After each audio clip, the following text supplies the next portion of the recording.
What's up, y'all? It's Dory and Maggie, and we are from 25K.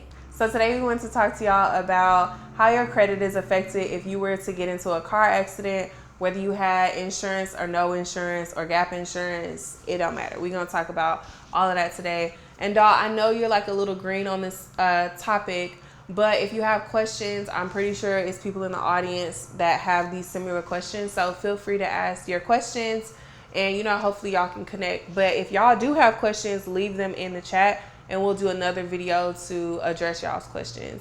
So you guys get into a car accident. We ain't speaking this on you though. You know what I'm saying? Period. But so if you were to get into a car accident, of course, we always tell y'all to document that process for your insurance. And, I hope y'all ain't riding dirty. But if you don't have insurance, still document that process, okay? But what typically happens is you get into, say, a car accident, and it can go and, you can think, oh, my insurance covers it. And you just stop making those payments. But I don't want y'all to think that that's it and that's how it works, because too many times we've had clients come to us and they're like, I got into a car accident and next thing I know, I got a repo on my credit, or I have a charge off on my credit. My credit got ruined because I got into a car accident that wasn't even my fault, whether it's your fault or not. Okay, so understand this. When you get into a car accident, you need to make sure you communicate. Communication, baby. We're going to beat that horse, okay? Because y'all need to know it's so important. You need to communicate with your lenders and the car insurance company to see how it works, okay? Because sometimes they won't even make a payment. They won't pay off the loan, okay? This is for those of y'all who have gap insurance. Y'all know they can pay off the full loan, right?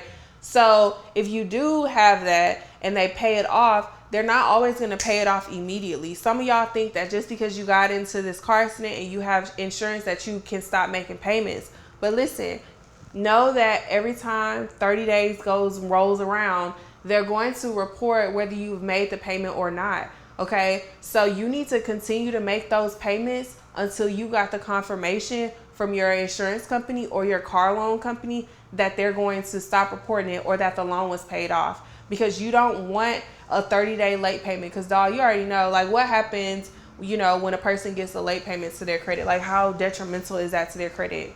So from experience, in my case, I got a late payment, my first and only one, and I want to say it dropped my score like 60 points. Wow. 60 points, y'all. And I was very devastated. Yeah. Number one, when a late payment hits your credit, it's going to drop your score no matter what. For me, it was 60 points, but it can go upwards, like over 100 points, and that's terrible as hell. Okay, that's a big nasty drop. Exactly. So what I did was I communicated with, who I got the late payment with, like, hey, what can I do to get this removed? Like I said, it was my first and only one, and that really, it really made me want to be like, okay, I need to get my stuff together because I do not want another one. I don't want it to report again for the next month. So what I did was I got into a payment plan with them so I can repay this money back, because I don't want them updating my, my next month's report and I get another late payment. So for me, I have gap insurance, but guess what? I didn't even know how it worked. So I'm going to ask you, if someone gets into an accident and they do have gap insurance and they're thinking, okay, well, I have gap insurance and they're going to pay for this, like, what can they do on their end to be sure that the gap insurance is actually going to cover them right then? Just call the company, call your insurance company, because they'll tell you, all the benefits that you have, and they'll give you the full game. But you can't assume that it's going to work like this, because all insurance companies, well, they're different and they have different, procedures in place. So just make sure that you communicate. But I do not want to see, especially those of you guys who have good positive payment history, I don't want to see y'all get your first late payment behind something that wasn't your fault, or behind something that you just had no control over. Maybe y'all did, because maybe y'all do drink and drive. But you know what I'm saying? You just don't want to get into that situation. So just at the end of the day, communicate with your lenders. If y'all like this video, like, share, subscribe. Make sure y'all comment below. And we'll see you on the next video. Peace. right on time.